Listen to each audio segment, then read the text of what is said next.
Welcome to Echoes of the Past with Peter, where forgotten history rises again, and the stories time tried to bury come alive.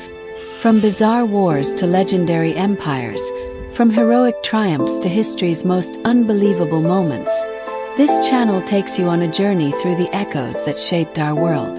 If you love gripping stories told with cinematic depth, mystery, and meaning, then you're in the right place.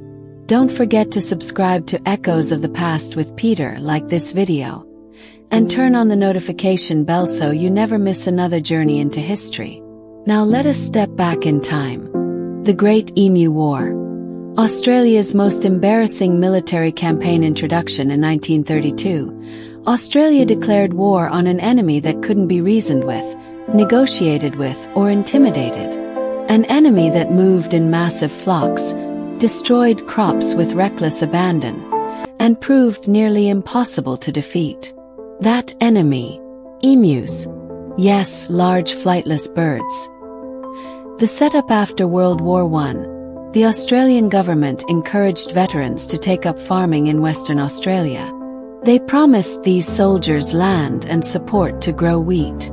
But by 1932, the Great Depression had crashed wheat prices, and to make matters worse, over 20,000 emus began migrating inland after their breeding season.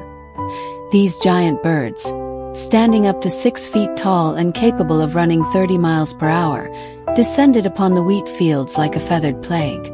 They trampled fences, devoured crops, and left destruction in their wake.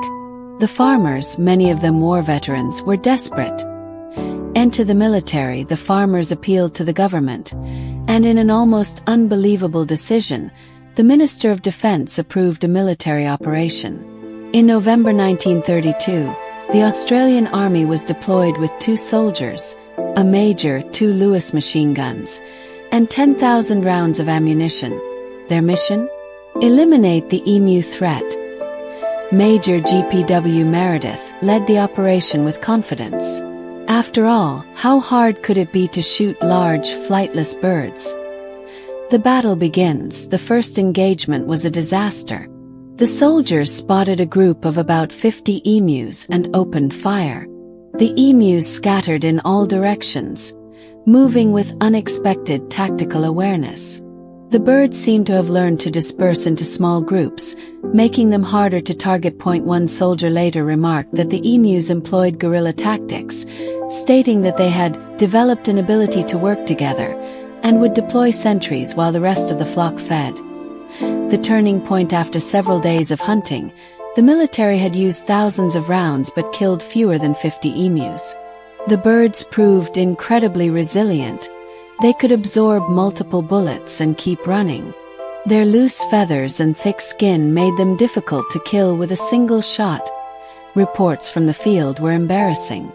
The soldiers tried mounting a gun on a truck to chase the emus, but the rough terrain made shooting accurately impossible. The emus would outrun the vehicle or scatter into the brush. The retreat, after about a week, with ammunition running low and the emu population barely dented, the military withdrew. The newspapers had a field day. One ornithologist commented that the emus had won because they employed superior tactics. They broke into small units that made them difficult targets.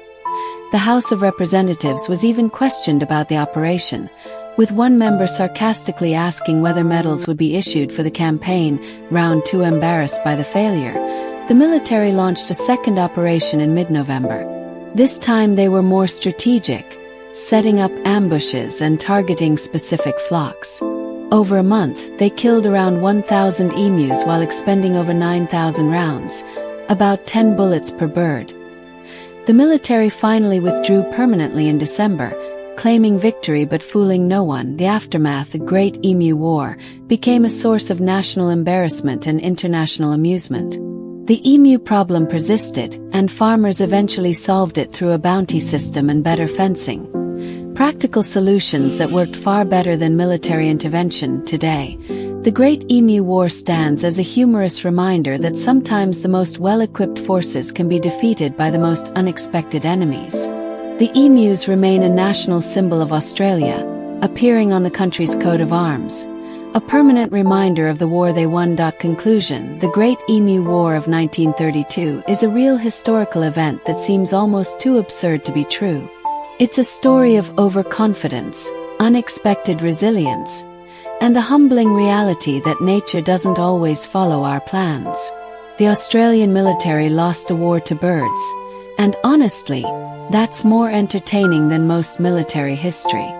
And so, the echoes of 1932 remind us that history is not only shaped by kings, generals, and great empires, but sometimes by stubborn birds who refuse to bow.